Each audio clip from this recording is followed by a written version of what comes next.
안녕하세요. 오늘은 저희가 글렉이라는 물류 탄소 측정 전문 기업의 블로그 글을 좀 살펴볼 건데요. 네. ESG 중에서도 그 마지막 퍼즐이라고 하는 지배구조 G 공시 실무에 대한 내용입니다. 특히 물류 공급망 쪽에 초점을 맞췄어요. 네, 맞습니다. 이 지배구조가 사실 ESG 평가에서는 가중치가 꽤 높아요. 근데 또 까다로운 부분이기도 하고요. 그렇죠. 그래서 오늘은 감사관들이 어떤 걸 좀 깊게 보는지, 그리고 특히 물류업계에서는 이걸 어떻게 투명하게 구축하고 또 공시해야 하는지 그 실무 중심으로 핵심만 좀 짚어보려고 합니다. 네, 좋습니다. 지배구조는 뭐랄까, 기업 신뢰도의 기본이니까요.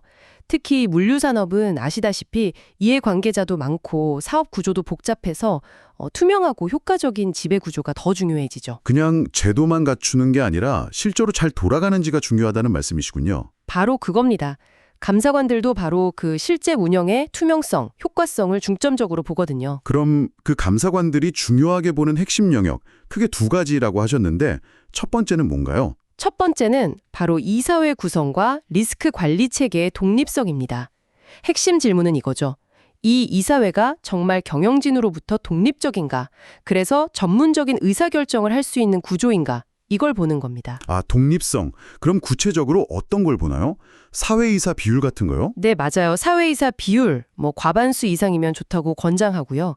또 이사회 의장이랑 대표이사 분리했는지 이런 형식적인 요건은 기본이고요. 더 중요한 건 사회이사들이 진짜로 독립적인 목소리를 내고 있느냐 하는 그 실질적인 부분이죠. 실질적인 독립성 외에 또 중요한 게 있을까요? 이사회 구성에서요. 전문성 같은 건 어떤가요? 요즘엔 또 디지털, IT, 그리고 ESG, 재무 이쪽 전문가들이 포함되어 있는지 또 성별이나 연령 다양성은 갖췄는지 이런 것까지 봅니다. 그렇군요.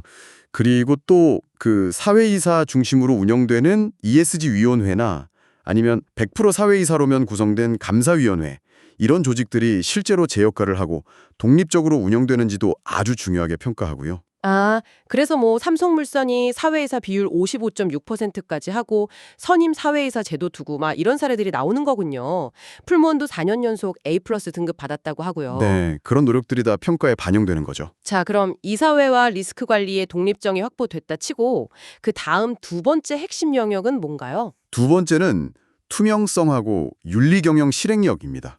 이건 윤리경영 준법경영 원칙이 그냥 서류상이 아니라 실제 업무에서 잘 지켜지고 있나, 그리고 그 과정과 결과가 투명하게 공개되고 있나, 이게 핵심 질문이에요. 그러니까 단순히 규정이나 시스템이 있다는 걸 넘어서 실제 운영 성과로 증명해야 한다 이런 거군요. 맞습니다.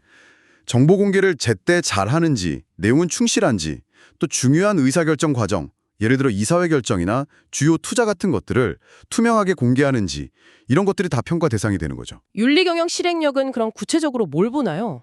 예를 들면 준법 경영, 그러니까 컴플라이언스 시스템이 제대로 작동하는지 보는 거죠.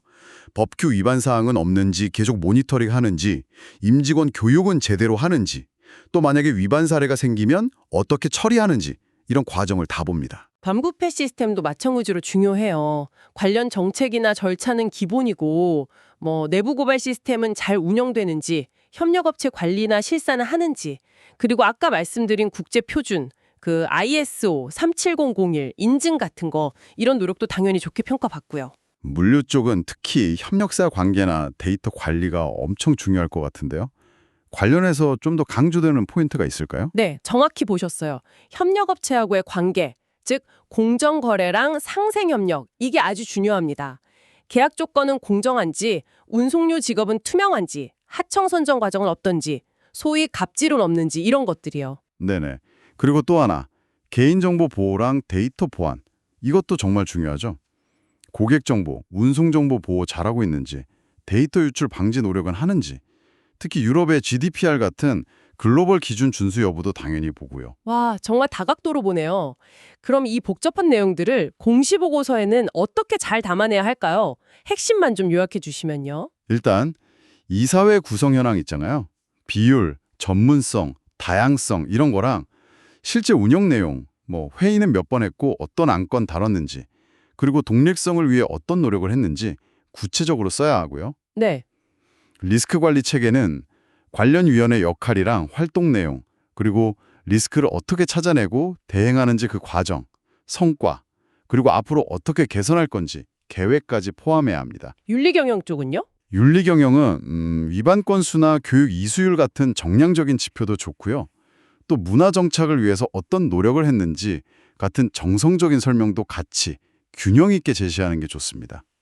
개선 계획도 물론 포함해야 하고요. 알겠습니다. 그럼 실제 감사에 대비하거나 좀 더 길게 보고 지배구조를 개선하려면 어떻게 시작해야 할까요?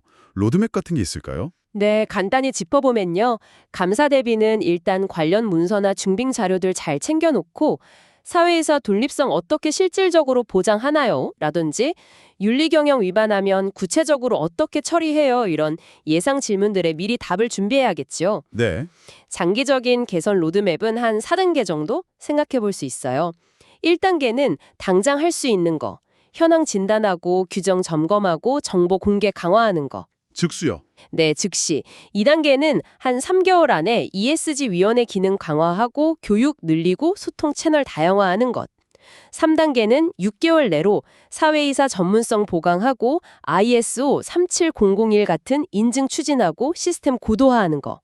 마지막 4단계는 1년 내로 이사회 평가 도입하고 통합 ESG 관리 체계 구축하고 보고서 발간하는 순서로 가볼 수 있습니다. 와, 체계적인 접근이 정말 중요하군요. 오늘 쭉 들어보니까 지배구조주의라는 게 그냥 ESG의 한 부분이 아니라 뭐랄까, 기업의 신뢰도랑 경쟁력을 떠받치는 진짜 근본적인 토대라는 생각이 드네요. 맞습니다. 그냥 형식적인 틀만 만드는 게 아니라 실제 운영이랑 성과가 중요하다는 거 다시 한번 좀 느끼게 됩니다. 네, 그렇죠. 처음엔 좀 부담스러울 수 있지만 오늘 저희가 나눈 이야기들을 바탕으로 하나씩 차근차근 개선해 나가시면 분명 기업 가치를 높이는 데 큰 도움이 될 거라고 생각합니다. 오늘 내용 들으시면서 여러분의 회사에서는 이사회 독립성이나 윤리 경영 실행력, 이걸 어떻게 더 강화하고 또 외부에 잘 보여줄 수 있을지 한번 고민해 보시면 좋겠습니다. 특히 어떤 부분이 좀 개선이 필요하다 이렇게 느끼셨나요? 그리고 마지막으로요. 만약 지금 당장 우리 조직에서 지배구조 개선을 위한 첫걸음을 떼야 한다면 오늘 제시된 4단계 로드맵 중에서 가장 현실적으로 시작해 볼 수 있는 게 뭘까 한번 잠시 생각해 보시는 건 어떨까요? 그 작은 시작이 변화를 만들 수 있으니까요.